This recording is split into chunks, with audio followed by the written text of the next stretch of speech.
강한 바람과 많은 비를 동반하는 것이 특징. 중심 최대 풍속이 초속 17m 이상, 주로 7월부터 9월 사이에 발생. 한번 왔다 가면 나라 전역에 커다란 생채기를 내는 여름의 불청객 태풍. 지난 8월 말에도 초강력 태풍 볼라벤은 25명에 달하는 사상자를 내고 한반도를 빠져나갔습니다. 역대 최대 순간 풍속 4위로 한반도를 강타한 볼라벤은 특히 강력한 바람을 동반해 피해가 컸는데요. 가로수가 넘어지고 간판이 떨어지는 등 도심 곳곳에서 혼란이 이어졌습니다. 서울에서도 1000여 건이 넘는 피해 신고가 접수됐는데요.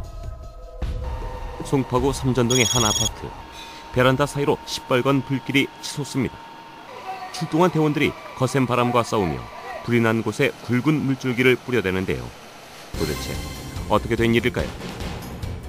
22,900V 그 삼선 고압선에서 강풍에 의해 접촉 스파크가 나면서 그 고압선이 절단이 되면서 창문 베란다를 통해서 그 전선이 들어가면서 커튼에 그 불꽃과 함께 커튼에 그 붙으면서 그 건물 내부로 연소 확대되는 상황이었습니다. 강풍에 끊어진 전선이 아파트 창문을 깨고 집 안으로 들이닥치면서 화재가 발생한 것입니다. 다행히 집에 사람이 없어 인명피해는 없었는데요. 하지만 1,500만 원의 재산 피해가 발생했습니다. 그 연소 확대를 방지하는 그 방수를 실시를 했고요. 바로 동시에 내부로 진입해서 402호 그 연소 확대 방지에 주력을 했습니다.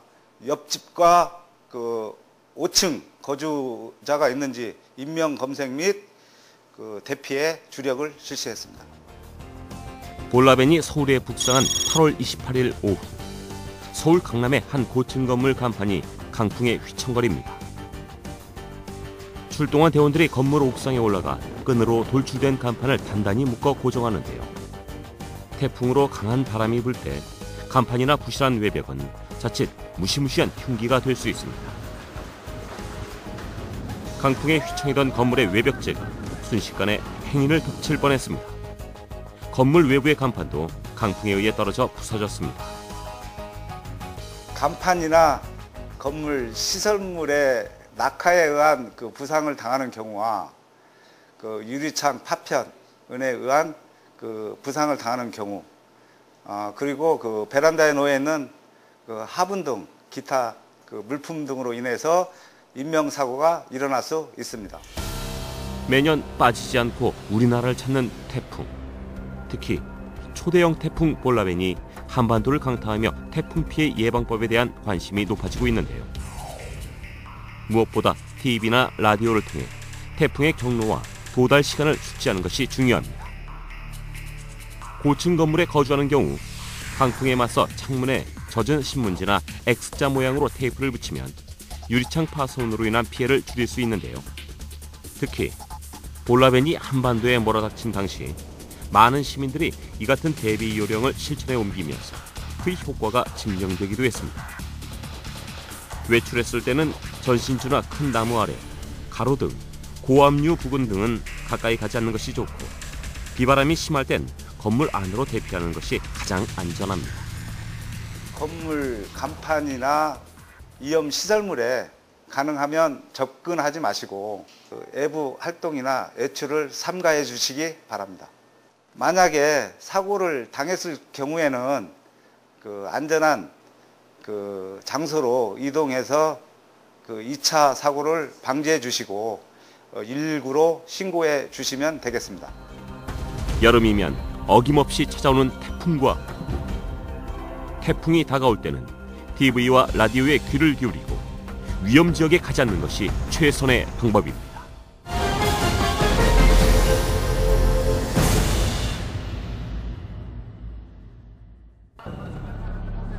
관악구 신림역 인근, 트럭 한 대가 옆으로 넘어져 있고 변압기가 잇따라 터지면서 희뿌연 연기가 사방에 피어오릅니다. 인도 위에는 전기줄이 어지럽게 엉켜 있는데요. 서울 신림역 인근의 한 쇼핑몰 앞에서 작업 중이던 고소 작업차가 넘어진 것입니다. 이제 스카이 엘리카 붐이 넘어지면서 위에 작업을 하고 있던 인부 2명이 부상을 당했고, 그 인근을 지나던 행인이 6명이 그 충격파에 의해서 부상을 당했습니다. 전봇대가 부러지고 2개의 가로등이 파손이 됐으며 그 옆에 있던 가판대에서는 그 붐이 넘어지면서 그 인장력에 의해서 합선 단락되어 가지고 그 화재가 그 가판대에 난 겁니다. 다리를 부상당한 한 남성이 들것에 실려 병원으로 옮겨집니다. 뽑힌 전봇대와 가로등이 인도를 덮치고 주위엔 파편들이 어지럽게 널려 있습니다. 25m 높이에서 간판 작업을 하던 고소 작업차가 넘어지면서 전봇대와 가로등 2개를 덮친 것인데요. 이 사고로 고소 작업차에서 작업을 하던 근로자 2명과 지나가던 행인 6명이 다쳤습니다. 또 전신주가 쓰러져 신림사거리 일대 100여 가구가 정전이 됐습니다. 스카이 엘리카의 붐을 용단하여서 다른 차량에 싣고 그 조치를 하였고, 그 본체의 차량은 다른 기중기에 의해서 다시 회복해서 견인해서 안전조치를 한 겁니다. 그리고 그 옆에 있던 그 가판대는 소방서에서 화재 진압을 하였고, 부상자 중 약간 그 중상자가 있었는데 그분은 CPR을 실시하여 인근 병원에 이송하였습니다. 작업 중이던 고소 작업차가 넘어지면서 8명의 인명피해가 발생한 아찔한 사고. 공사 중인 중장비는 때론 도로 위에 흉기로 변할 수 있는데요.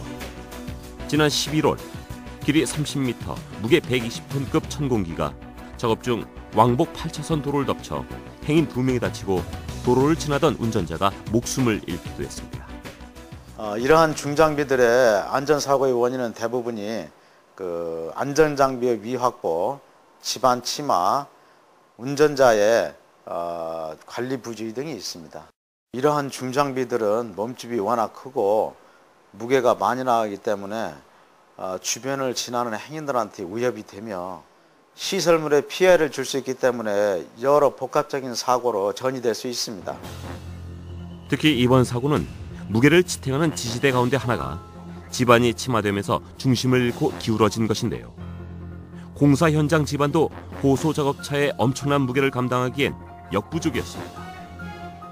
크레인과 같은 중장비를 이동할 땐 자갈을 이용해 집안을 다지는 보강 작업을 먼저 해야 합니다. 또 무게 중심이 한쪽으로 쏠리지 않기 위해 수평을 유지하는 것이 중요한데요. 이를 위해서 바닥에 두꺼운 철판을 까는 게 기본입니다. 하지만 대부분 이를 제대로 지키지 않고 있습니다. 결국 이번 신림동 고소 작업차 전복 사고는 이 같은 안전관리를 소홀히 해 대형 사고로 이어진 것입니다. 무엇보다도 운전자의 안전에 관한 주의가 필요하겠고, 또한 그 안전 장비를 확충하여서 작업을 해야 되겠고, 한 가지 더 필요하다면은 그 작업 환경 전체를 살피는 안전 요원을 배치하는 것이 시급하다고 봅니다. 자칫하면 도심 속에 대형 흉기로 변하는 건설 중장비. 기본을 지키지 않는 안전 불감증이 시민의 안전을 위협하고 있습니다.